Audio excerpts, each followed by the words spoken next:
for joining us. Welcome, everyone, and thank you for joining us for this really important conversation.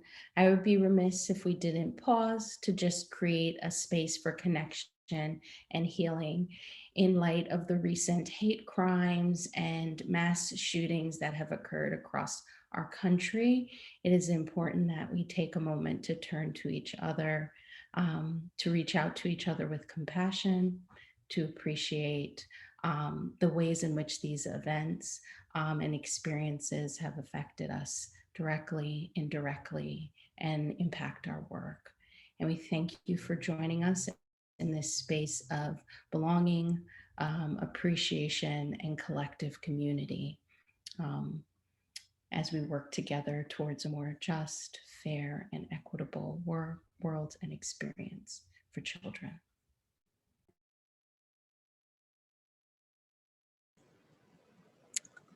Thanks.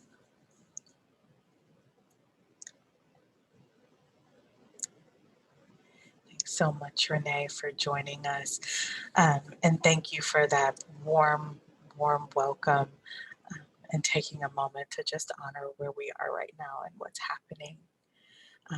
I'd like to also take a moment and welcome you all to the first webinar of 2021 in our now webinar series, Nurturing Family Leadership, Community-Centered Equity Practices. We are starting today with Redefining Justice for Children and Families, and we're so excited to have you. As we get started, I'd just like to share a few housekeeping reminders. We are practicing language justice today, and so I will invite you to click on the interpretation button. You should see a globe there on your screen, and you can select English or Spanish, the language that you are most comfortable in. Click the language that you would like to hear.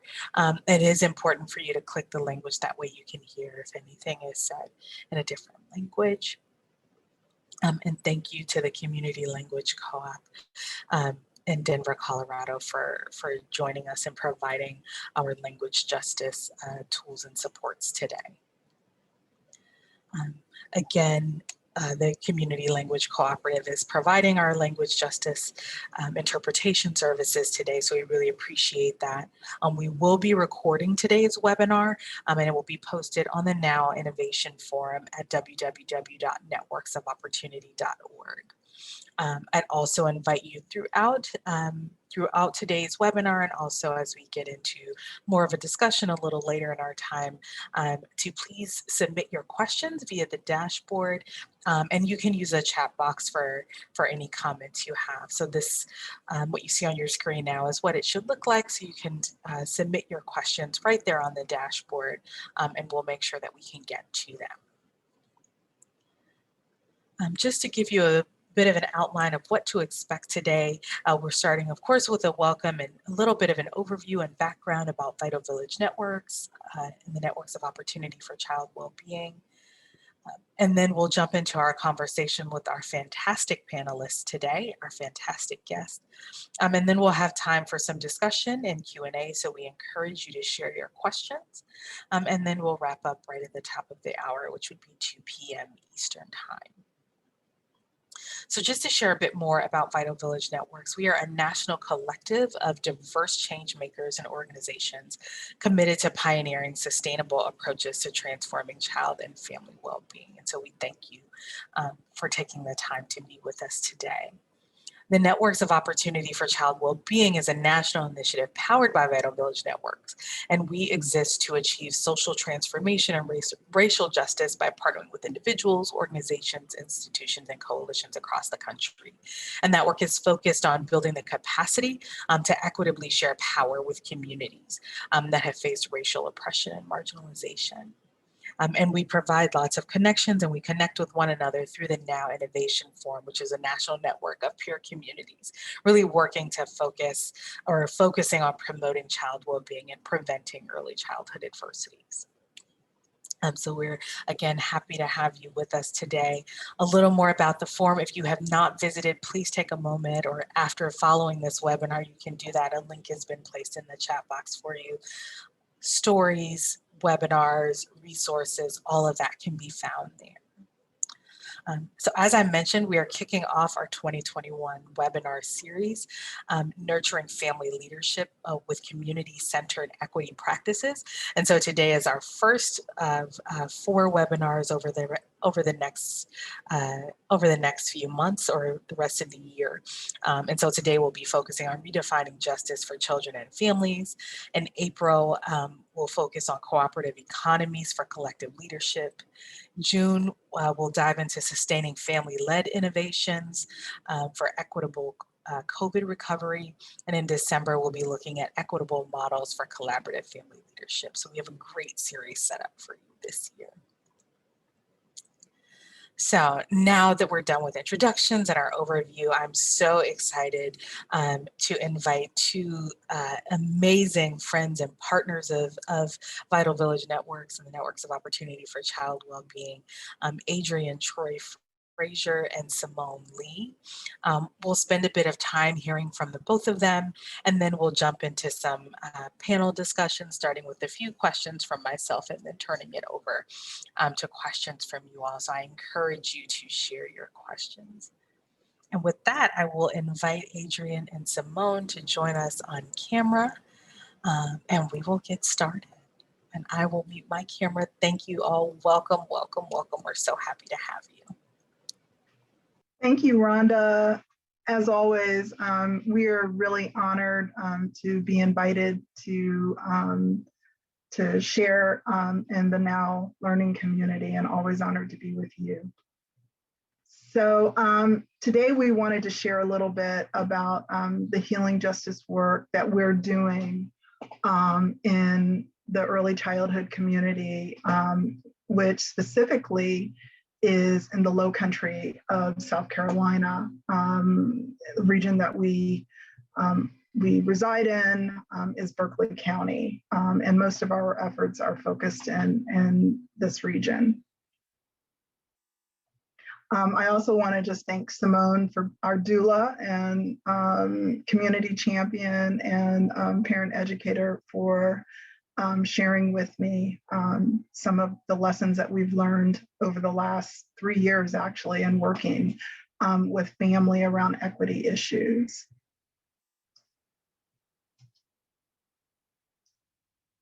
So we could go into the next slide, I think. Before we begin, we always want to acknowledge the First Nations people who were the original caretakers of the land that we currently reside on as settlers, the land that we now call the Lowcountry, and those were the Kuso people. And we want to say that their descendants are still here, and we always are working in solidarity to lift their voices and their struggles up in our work each day. So a little bit about our community. Again, we're located in the coastal region of southeastern United States. And one of our focuses has been really working in the Gullah community. And the Gullah people historically have lived in this coastal region. They are the descendants of the enslaved West Africans that were brought here as part of the transatlantic slave experience. And they are also known to have preserved more of their African cultural heritage than any other Black community in our country. So justice for us really means focusing on the inequities and the inequalities in our region of South Carolina that exist around citizenship, class, race, the environment, and all the intersecting oppressions that lead to negative birth, health, and school readiness outcomes, particularly for Black, Brown, Indigenous, and rural communities and immigrant families. For us, it's really been about beginning to raise awareness and build grassroots power in our communities around the issues that have impacted us generationally. Issues like preschool expulsion and suspension, and that relationship, that correlation to the preschool to prison pipeline, disproportionate maternal infant health mortality rates, and mental health stigma.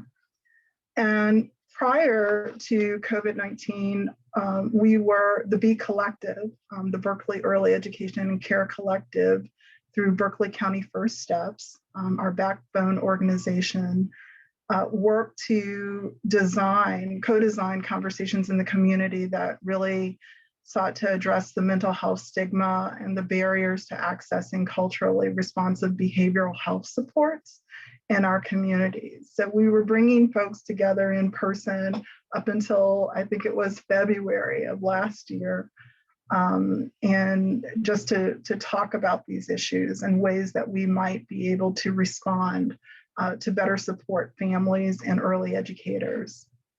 So what came up for us in these community convenings didn't really surprise us at all. For example, in one of the rural communities in Berkeley County called Hughie, we gathered to talk about the challenging behaviors being identified in young children in the Head Start program and the home visiting programs there at the local public school in the community. And 16 elders showed up on one night from the community to come to the table to eat and to advise us that we couldn't holistically address socioeconomic issues in young children and their parents without understanding and first acknowledging that the loss of Black land due to the encroaching development in that community was part of, it was a threat. We were advised that a 5-acre salt mine at the time was being expanded to 32 acres. And there was understandable fear about how that kind of development of the salt mine not only was going to extract valuable resources from the small historic Gullah community, but also threaten priceless marsh and wetlands. So we gathered in the community leading up to that experience and that specific gathering and afterwards, and really heard the elder voices, the elder activists who'd been there for so long, who were the descendants of the original West Africans. And to hear and to revisit the conversations that we've been having in Black and Indigenous communities for generations about how the environment impacts our health. Next slide, please. Thank you. So one of the things that we know too about when we learned about revisiting these conversations is that we've been addressing issues around nature and how we live in concert with nature and the land and our waterways. And it probably comes as no surprise that in coastal communities in South Carolina and Georgia and elsewhere, natural disasters like hurricanes and floods really devastate all of us, but really have much higher risk for poor Black and Indigenous families. Our issues, next slide, please. Our issues with water as a community is really monumental. And we really know that we have not begun to fully address and unpack the ways that water is really a vessel, for our lives, particularly for Indigenous and Indigenous people from North America and the African diaspora. So we are starting to really have more conversations about that and its relationship to trauma for us. And starting to really dive deeply into the history of our relationships with nature, the land and water.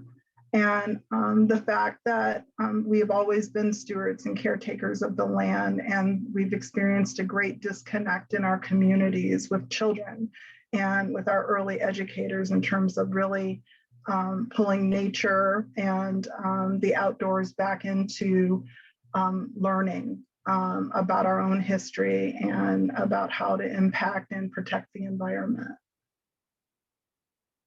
So one of the things that we know that we have to address is that the issue of drowning in our community in South Carolina. In fact, drowning is the #1 cause for children ages 1 to 4 in South Carolina. And so it's definitely an early childhood issue. And so, and across, all age groups, minority children are 5 times more likely to die from drowning than any other race or ethnic group in our nation. And so just having access to water and other socioeconomic determinants and the lack of culturally appropriate instruction are like proximate causes of these disparities. And for us, we can't ignore that flooding, which is the #1 topic in Charleston, and all the risks that it poses, the additional runoff, the pollution, the potential of drowning, and the issues related to storms and sea level rise are all things that we are trying to embed in our conversations in the community as it relates to the environment and environmental justice. So next slide, please. So we do this work in a number of ways. First, through children, by really trying to honor our narratives around the land and water, having conversations by using books. We have a program called Beloved Books, which is a lending library that we make available to families and organizations in the community and childcare providers that highlight our connection to land and water. An example of one of the books that we've used is this book, Peanut Butter Fudge, that was written by Toni Morrison, who's now an ancestor, and her son. And a storytelling that we did just prior to the pandemic at Sullivan's Island with a park ranger from the National Park Service. So we tell these stories about our ancestors and to our children. And we did this particular story by Toni Morrison's Bench by the Side of the Road. And even though we don't go deeply, we don't delve into the horrific details of transatlantic slavery, because this particular site is a marker for where a historical marker that helps us remember where Africans entered this country and were enslaved. We do spend time talking about the significance of place right here in the Lowcountry and why these places are important, and why they also represent our resilience as a people and our ability to cultivate relationships with land and community. Next slide, please. So one of the other ways that we do this is in our trainings with early educators in our community.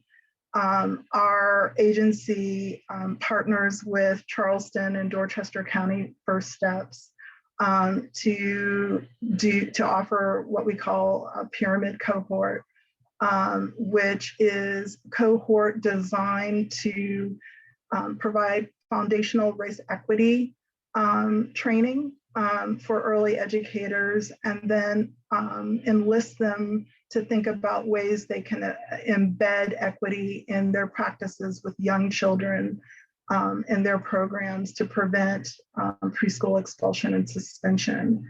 And so one of our last gatherings in the outdoors, which we try to do in nature as much as we can, I think it was last January in a park in Berkeley County. And this is just a short video from one of our teachers explaining how we're connected, how our children and how our communities are connected to the land. So you may have to turn your sound up just a little bit to hear. And the branches that's on the trees, they represent children. And when these children fall off from their parents, they're ready to go out in the world. And what we instill in them to be out on the world on their own, they'll succeed one day. So when we treat them like human beings, like God created all these trees and all the branches, all the leaves, they're going to depart from their parents one day, and they want to be ready. And with us, it starts with us. We have to train them in the way that God wants them to go, and that's why I chose this. So that's Miss Lynn, one of our childcare partners from a phenomenal program that we have in Berkeley County. And some of the other things that we are doing in community is partnering with local museums, gardens, plantations, to make sure that early literacy is embedded in their programs, but also ensuring that families and early educators have access to these spaces. Many people might know that Charleston is considered the #1 tourist destination in the world, according to some news outlets. But many of the families and our early educators can't access the same places that others come to visit and tour.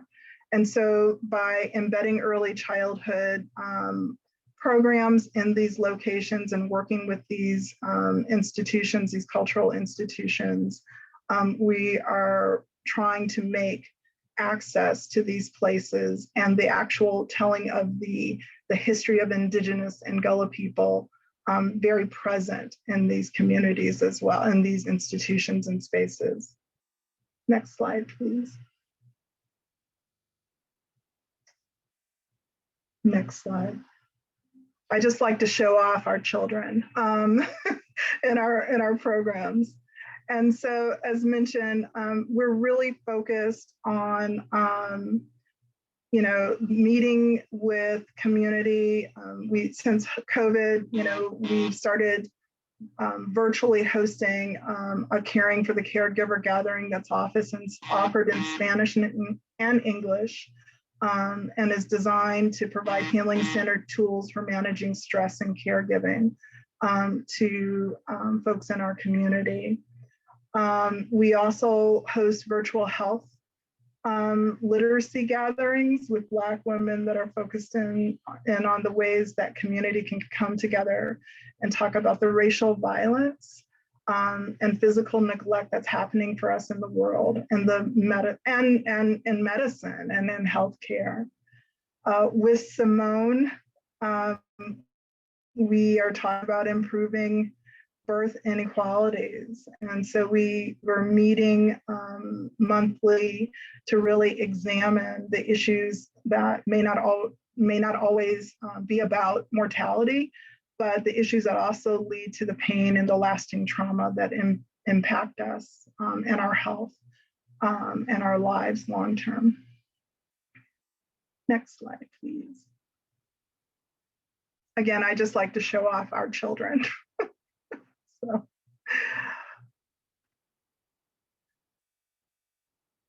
And the next slide. Thanks. So one of the things that I want to do is, in closing my remarks, just lift up the birthing traditions that have originated from our own county and region within the communities of Black women and women of color. And these two nurses, Nurse Maud Callan and Nurse Eugenia Broughton, who made sure that women historically who did not have access to good health care in our region would have access. to healthy births and prenatal care and postpartum care. And I'm going to turn it over to Simone. That's our bridge into the work that she's doing as our doula and community champion. Thanks. Thank you so much, Miss Adrienne. Greetings, everyone. My name is Simone Lee. I am a birth and labor doula, certified lactation counselor, Choose Well family planning health practitioner, Reiki master teacher, and a couple of other things. But I just wanted to say thank you so much to Dr. Renee and to Ronda and the rest of the Now team for inviting us to join in on this very important conversation, because it's very imperative for us to talk about these issues that provide so much insight into the disparities and the increase in opportunities that we want to see available for our moms, our babies, our communities in general. So Miss Adrienne talked a little bit about Maud Callan and Eugenia Broughton. It is very important to me to highlight these women and to walk in their footsteps because they've truly paved the way in reference to birth justice for our moms and babies here in Berkeley County in South Carolina. I grew up about 15 minutes away from Maud Callan's practice. So it's something that I've passed for a really long, I would say decades, that's showing my age, but it highlights for me the importance of maternal care in the Berkeley County area. We know that during the time when they were in practice, it wasn't because it was something that they wanted to do, but it was brought out of a need because they didn't have the opportunity to access healthcare and maternal care and fetal care in any other location. So she took it, or Maud Callan brought it to fruition that there would be a practice in rural Berkeley County where women and families could be able to access quality care and not have to travel more than 50 miles to access that care. So that brings us to birth justice. And I'd like to, read the definition. And birth justice to me means allowing all birthing people the opportunity to make the decisions and the choices that will give them the best outcomes available, increasing their satisfaction with their birth outcomes. In essence, what I do is, in my own words, is fight racism through the lens of birth work. So birth justice just basically means empowering people during pregnancy, labor, childbirth, and postpartum to make healthy decisions for themselves and their babies. It's a part of a wider movement against reproductive oppression. And we know that when disparities exist, and we have to speak the truth to these topics, when these disparities or racial disparities exist, it is because of white supremacy and racism. So there are so many different systems that are in place that we are working to dismantle. And that's what brings us to the why. If we could go to the next slide.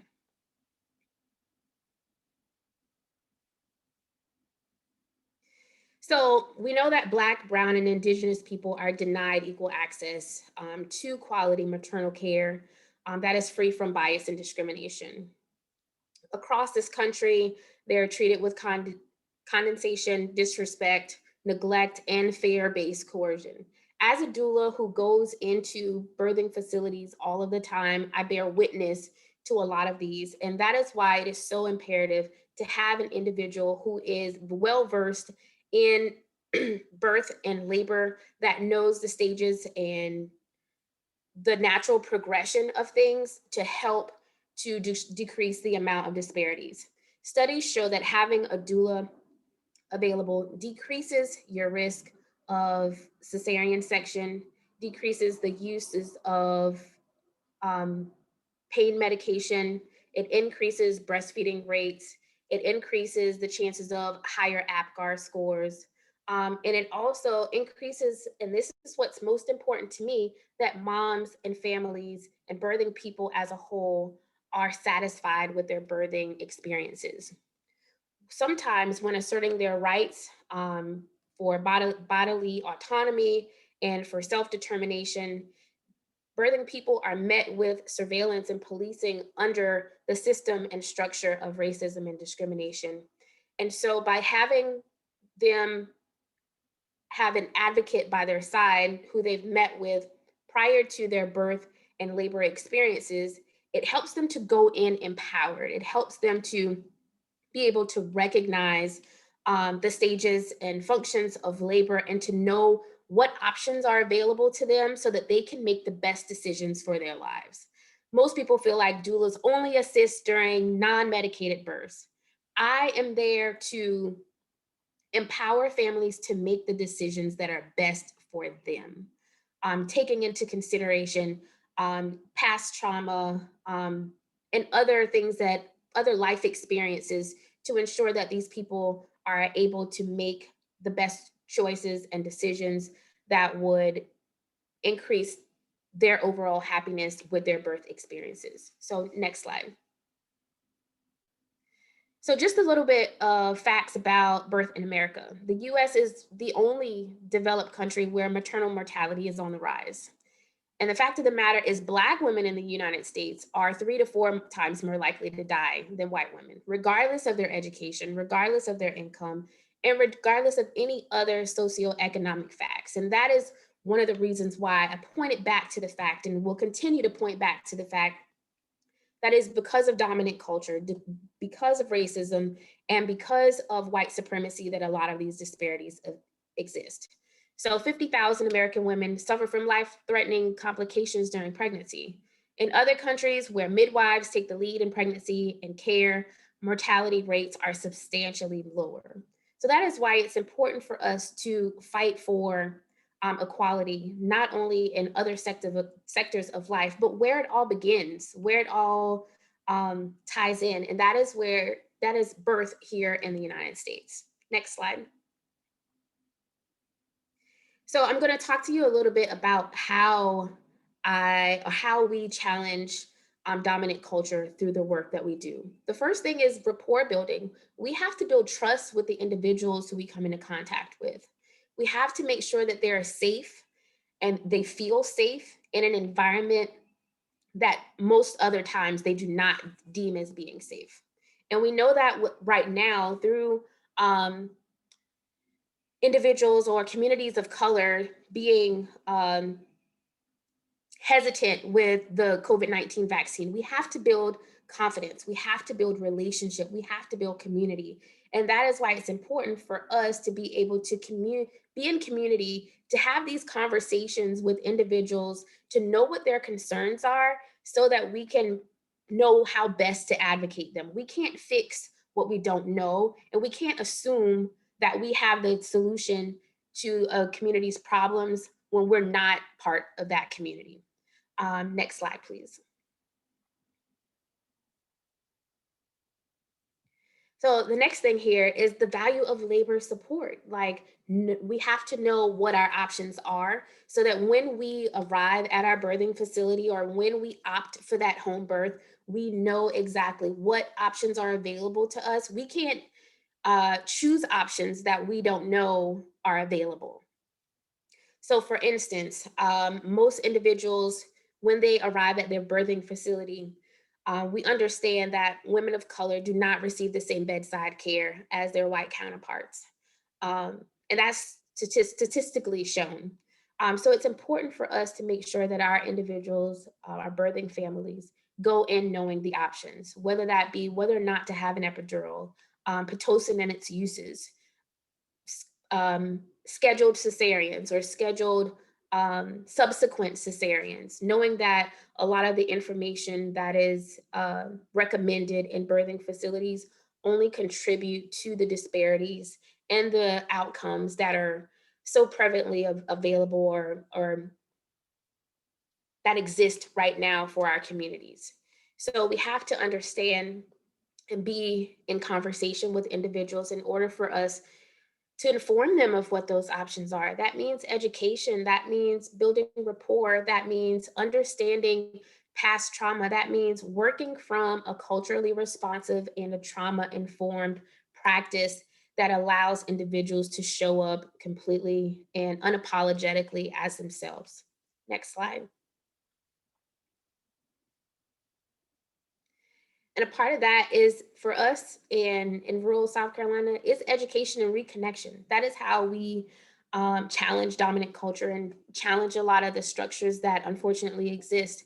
I have two pictures up here. One is about, shows the differences in the amount of milk, whether it's breast milk versus formula, that a baby needs in the first, month of life. At 3 days old, a breastfed baby or chest fed baby only requires about a half ounce to an ounce of milk at every feeding. And we know that colostrum is that first milk. We know that it's not a lot, but it is what a baby's body needs or stomach needs in order to thrive. That same 2-day or 3-day old baby being fed formula will require about 2 ounces. And this also goes into, educating individuals on the fact that a lot of individuals, because of past experiences, because of lack of knowledge, because of a lot of historical or generational misinformation being passed down, we overfeed our babies, and that long term leads to a lot of health issues. On the right side, we also want to be able to recognize that there are other alternative methods of treating different illnesses and ailments other than what is recognized in Western medicine. Right on the side shows, different herbs that can be used to treat anxiety and depression. And I just show that as an example, but there are different herbs, and we know that our ancestors who either are indigenous to these communities or who were brought over, they came with a wealth of knowledge of a lot of the land. And it is important for us to be able to reconnect with that in order to show our individuals that there are alternate means of healing. And another one that I don't have posted here is that it's energy healing, which people in the deep South, we would call the laying on of hands. Today, that looks for me like Reiki. So we utilizing universal life force energy to help in partnering with other means for healing purposes. Next slide. And that finally leads us to our reconnection with water. These pictures are from a recent water birth that I attended at our one local birthing facility. There's only one birthing facility here in the Lowcountry, and there are no hospitals. I think it's important for us to recognize that there are no hospitals here in Berkeley County or in the Lowcountry. That means Charleston, Somerville, Mount Pleasant, no hospitals that allow birthing individuals to birth or labor in water. And that is something that when we think about reconnecting to who we are as Indigenous and individuals of the African diaspora, we have to recognize our connection and our reconnection that we're trying to establish with birth. And we have to recognize what the faces of medical practices look like. And a lot of times it doesn't look like us. So a lot of times that connection with what our needs and what our deep lying core values are just aren't there for us.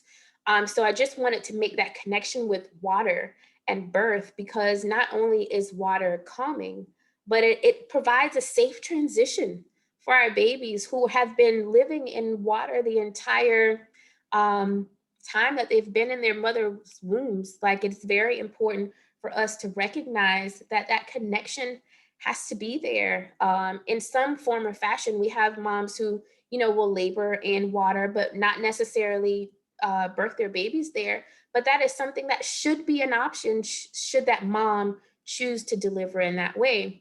And it's important to recognize that less than 10% of hospitals in the United States offer water births or even laboring in water for our birthing individuals. Next slide, please. And lastly, just wanting to honor that first home. We think of the tree of life. We think of, nature, and we think of honoring the space in which our babies have thrived the entire times in which they are in our wombs, and that is the placenta, the tree of life. We have to make that connection, and we have to talk about the values and the benefits for consumption or even ceremonial uses of the placenta. As a placenta encapsulator, I provide birth art as well as birth capsules or placenta capsules, which studies have shown to prove that they help in decreasing our risks of postpartum depression. They increased our iron, they increase our energy, it increases,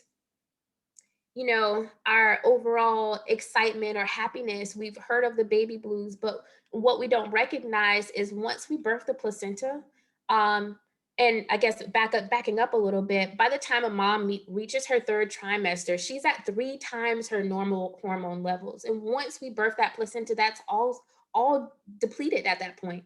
And it takes a mom's body 6 to 12 weeks to kind of recalibrate. So consuming the placenta during that time period helps to balance mom's hormones, which is what helps to benefit and decreases instances of postpartum depression. So I also always like to make mention of the placenta and how, as you can see in the photo here, it's regular caps. People choose to consume it in different ways. The most popular for my practice is, placenta encapsulation. So that means turning it into vitamin capsules that mom then consumes and can use during postpartum, or she could keep to use during difficult transitions and even during menopause, because those are her hormones made by her body. So I think that it's very important to make that connection to this tree of life and how this tree can be utilized in so many different ways. So again, that ends kind of my portion of the presentation, but I just wanted to thank again the Vital Village team and now for allowing us the opportunity to be able to talk about our mission here in Berkeley County, and that's global domination through birth work and the things that we do here in the Lowcountry. Thank you. Awesome. Thank you so much, Simone and Adrienne. I'd like to welcome you both back to the screen. I'm actually going to stop my screen share. So we don't necessarily need to see that. We are going to open it up for questions. I see we have some questions coming in. So I'm going to start there. I invite you to continue to add questions via the Q&A button on the bottom of your screen or on the bottom of your Zoom window. But you can answer that. So one question we have from Georgina is, are the placenta capsules made from the mom's placenta? That's one question. Yes, so that's a very good question. So once the placenta is delivered, mom can have it in her birth plan, and birth plans or birth options or birth preferences is just a list of wishes that a mom has going into her labor and delivery that we've talked about prior to that time. And when she takes those birth preferences to the hospital and gives it to them, that alerts them that she would like to maintain possession of her placenta. And for individuals who have me as their doula, I just kind of take it home with me and process it from there. Sometimes I process it in the comfort of the client's home to give them that ease and peace of mind, knowing that, it's been processed in a cleanly environment and that it is in fact their placenta and their capsules that they are maintaining possession of. So yes, it is definitely the mom's placenta in which the baby has been housed the entire time in the womb. Thanks. Well, I'll invite you all to continue to share questions. I have a few questions of my own. I think you both shared some really powerful, some really interesting examples of what it looks like for communities, for families and children to experience justice both through connecting with nature and as well as in the birthing process or bringing life into the world.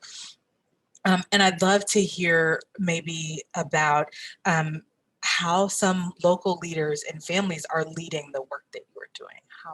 What does that look like for them to be at the forefront of that work? And Adrienne, maybe we'll start with you and then. Sure. So one of the things that we do in terms of our healing-centered gatherings, they are led by women who are already doing the work either in behavioral health, in the healing arts,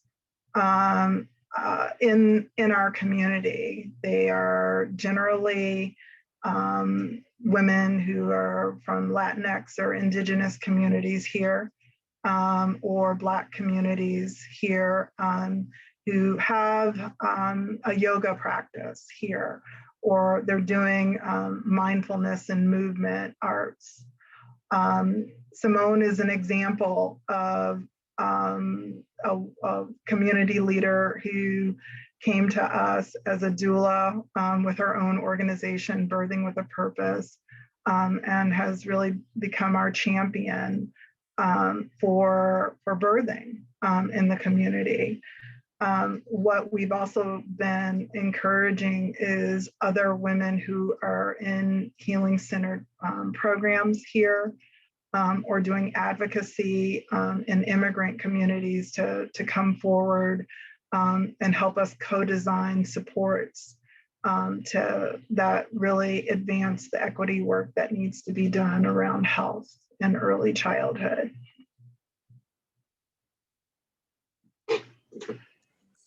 I'll also say, in addition, our pyramid cohort has really turned into an opportunity for early childhood educators to think about race equity work as it relates to their daily work in child care centers.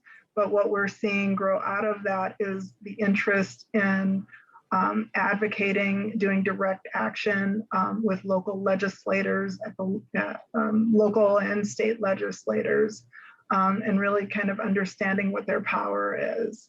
And our role is to provide the tools for them to have those conversations and advocate for themselves. And we're really happy to do that and provide that support. Thanks, Adrienne. Simone, go right ahead if you want to add something.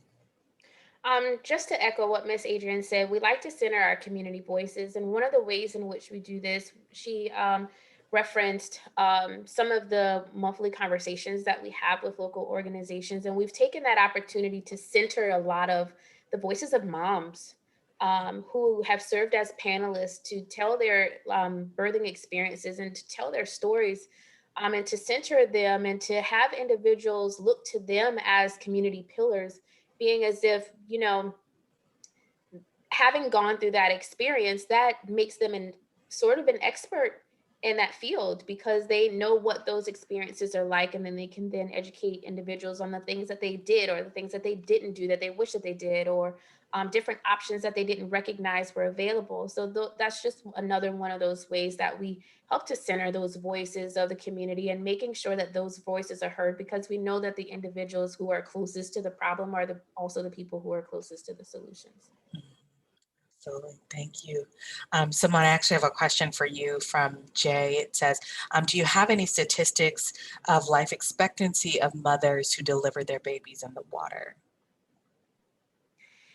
That's an interesting question. And while I do not have specific statistics on life expectancy of mothers who have delivered in the water, I can say that it is delivering in the water, using the proper techniques, and having informed and experienced health professionals by your side during a water birth process is just as healthy as giving birth out of water. But I do not have specific statistics on the overall life expectancy of moms who deliver in water. But we do know that water births account for a lot less of the normal procedures or interventions that are available in a hospital setting. So in turn, that makes birthing in those types of facilities, someone's knocking on my door, I apologize. It makes birthing in those types of environments that decreases risks of a lot of infection and a lot of the different disparities that exist for birthing individuals. And we have another question in the chat box, and please forgive me if I mispronounce the name, Siobhan Genie, but what it says here is, thank you so much for shedding light on this powerful topic. I do feel cultural humility training is so important to include when talking about equity and justice. Are you aware of any such trainings or work being done? So Adrienne, maybe if you could start us off with that question. Sure. We actually partner with the YWCA of Greater Charleston, YWCA of Greater Charleston, who are members of the B Collective, and who offer the Racial Equity Institute, which comes out of North Carolina, I believe. It's kind of mandated, or it's required, that anyone who is serving in our early childhood programs, both in our agency and our collective, but also our child care directors and board members attend this 2-day training, which we think is a foundation on race equity, white supremacy, and its impact on Black and Brown and Indigenous people in this country. It is offered in phases, and so most of our community members who work in concert with us have attended phase 1, and we are working on phase 2.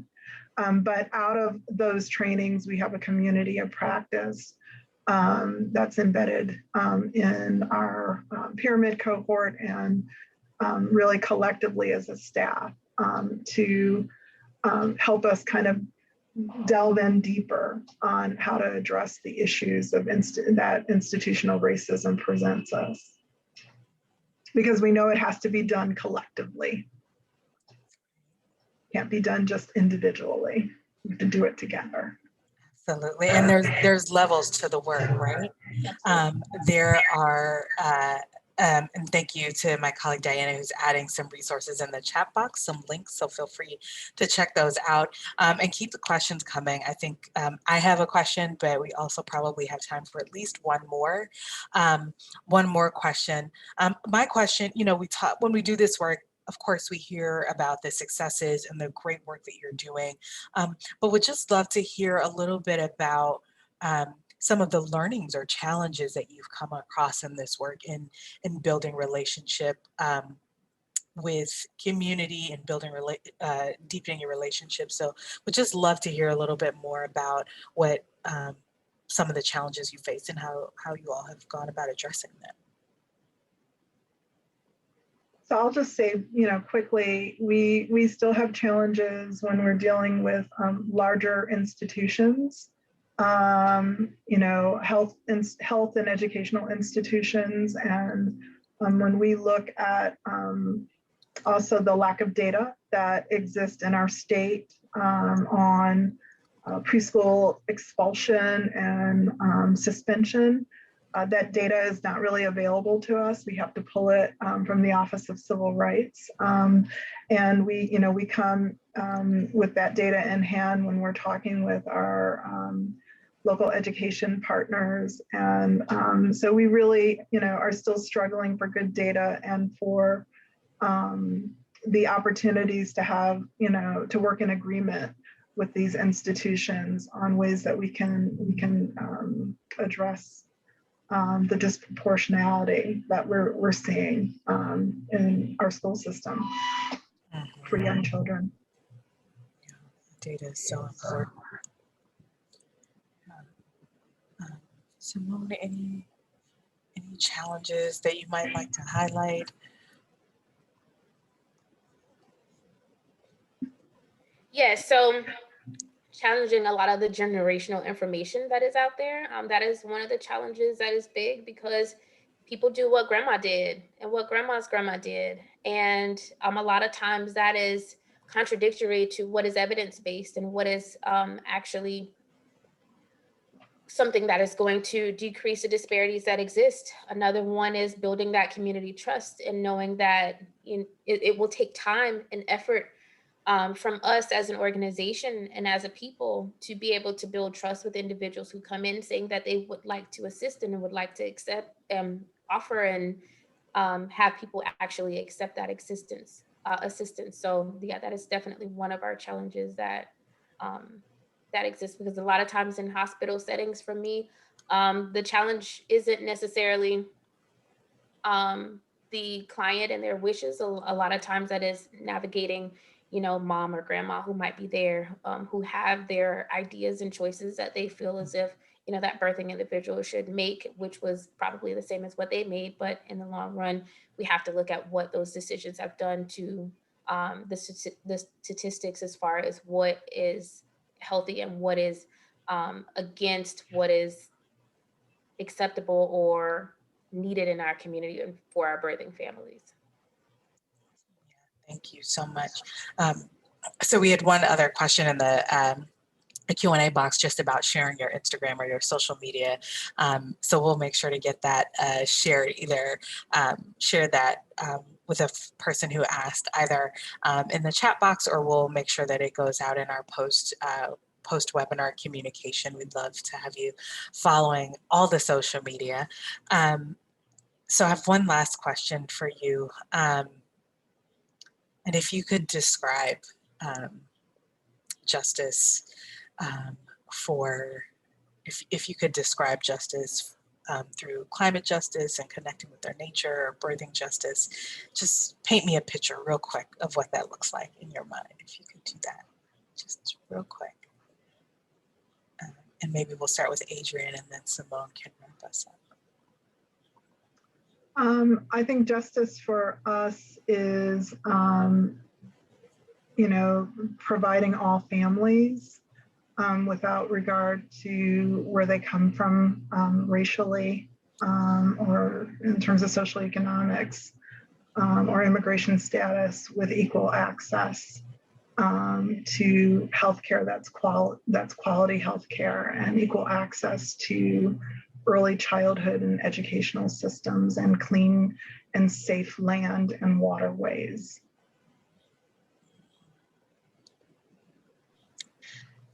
And justice for me is looking like not having to ask for permission to be, not having us being able to reclaim those practices that are ours, that have been taken away, and just kind of reconnecting to what those practices are, so that we can have the best opportunities and outcomes for our families. So not asking for permission, and just being and doing the things that connect with us and who we are as people. That's so beautiful. It's so beautiful. Simone, I got one quick last question that I think is a quick answer from Yolanda. The question is water birth dangerous? As long as the practices are used that are evidence-based, and that you have a health professional who is by your side, who is experienced and who is well-versed in the world of water birth, then that is definitely safe. And it's safe depending on the overall health of mom or the birthing individual going into that labor and delivery. I think that's really important to say.